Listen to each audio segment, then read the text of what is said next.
Hello everyone. Welcome to a new episode of Haunted Places. We are Ellie aka Eleanor, Millie aka Amelia. These are the haunted places that are real, and you can visit them if you want to. Let's get into it. Hello guys, it's me, Ellie, and I'm going to talk about Edinburgh Castle that's located in Scotland. There's not that much of a text, but it's just some fun facts about the castle.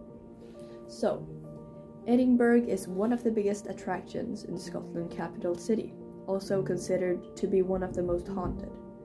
With sections dating back more than 900 years, the historic fortress' ancient dungeons have led visitors to the castle to report sightings of colonial prisoners from the American Revolutionary War, French prisoners from the 7 Years' War, and even the ghost of a dog wandering in the castle's log cemetery.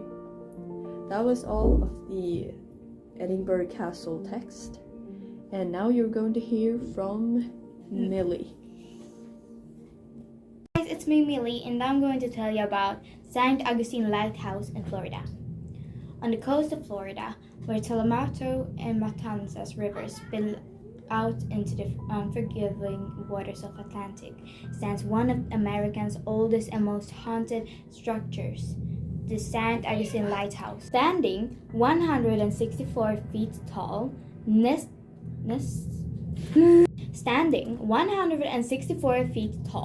nestled on the northern edge of Anastasia Island since the mid-150s. This lone sanctuary has seen its fair share of history, for better or for the worse.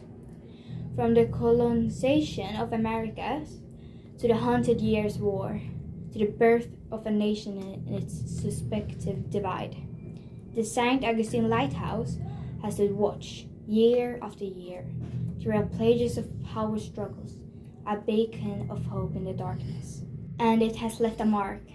You may not see it at first, but it's there, looking up at its twisted black and white striped base, capped with a blood-red crown. You can almost sense it, that something is off.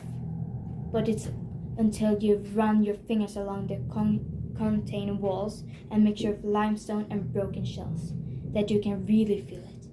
What the centuries of the salt have carved out like an ancient ruins. It holds memories.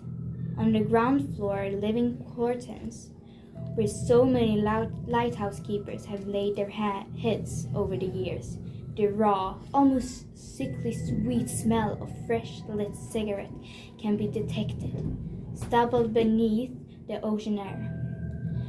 Remains a different time, when men huddled around wood-burning stoves and waited for the storms, praying that no lives would be lost under watch. Inside the lighthouse proper, climbing the tall, spiraling staircase, the sound of crashing waves and screeching gulls is damped by the thick walls.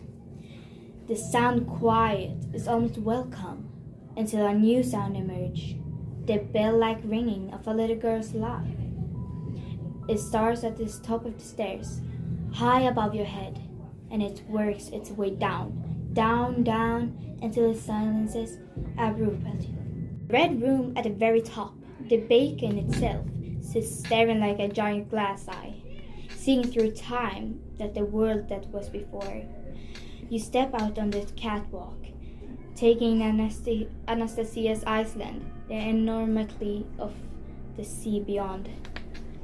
It feels like you could be one of those lone lighthouse keepers, on duty, eyes on the horizon. That is until you see her, a shadow of a woman in the corner of your eye, holding on to the railing and leaning out on the open air, and she isn't, until she isn't. You grip the railing, white-knuckled, looking out over the trees to the water beyond. You can't help but wonder what it would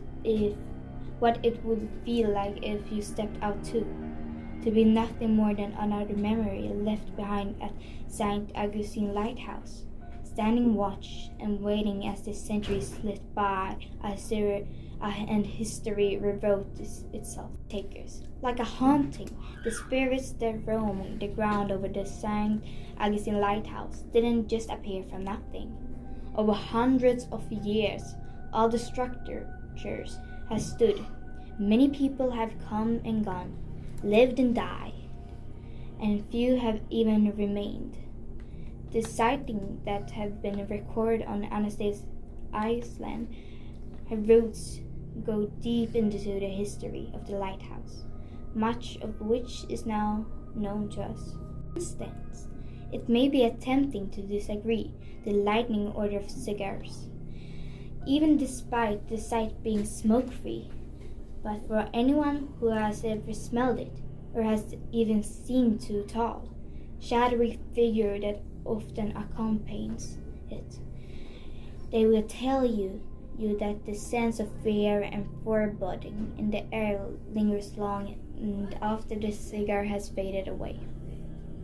Because and lighthouses, employers refer to these specters as the man, and he is often seen dressed in a blue jacket and a marine cap, walking his route up and down on the spiral staircases, or looking down from the catwalk above. Because of his tall, thin frame, some believe he's the ghost of William Russell, a protective and dutiful lighthouse keeper from the 1850s, while others point to Joseph Andrew, who fell from the top of the scaffolding in 1859 while putting on a fresh coat of paint. Regardless of who the man is, it's clear that his shift has never ended. And who forgets the children's laughter that bubbles up from the thin air and moves across the ground from the caretaker's home to the top of the lighthouse itself, as if it has a life on its own. While children were uncommon on Anastasia's Island, especially in more recent years, there are only so many children who have had a reason to stay. 22. The lighthouse was under construction, overseen by a man named Hezekiah Pitte, who stayed on the island with his wife and 2 daughters while the project was underway. One afternoon, while Pitte's daughter and a few of her friends were playing near the lighthouse, tragically struck on the island and the island was changed forever. There was a rail cart that construction's crew used to transport supplies from nearby pier to the lighthouse, and it has become part of the girls' favorite game, pretending they were Spanish pirates moving their hoarded treasure to a secret location. Only one day, while rolling near the cliff's edge, the rail cart came off its tracks, sending the young girls down the water below. Some of them were rescued in time, but unfortunately, both Mr. Pitte's daughter were lost in the sea. One thing can be said, it's that the children now get to play long after dark. We know because employees of the St. Augustine Lighthouse still hear their giggles ringing out in the night, and have been known to find the dirty child-sized footprints on the floor next morning. Leaves us with one last vestige of the lighthouse history, and perhaps one of the most unnerving, the woman on the catwalk. Maria Mestre de los Dolores stands out to the more reasons that just her recent ghostly sighting. In 1859, she became not only the first woman to serve in USA Coast Guard, but she also became the first Hispanic American woman to command a federal shore installation, the St. Augustine Lighthouse. Her appointment came after her husband, the formerly mentioned character Joseph Andrew, met his fateful end. Maria was heartbroken, left on Anastasia Island to follow in very same footsteps her husband once walked, and even was known to stand at the edge of the catwalk, looking down to where her husband's body had once laid. broken. She can still be found there, on Ocean Nation, leaning over the rail and imagine what those last few seconds of Joseph's life and being like.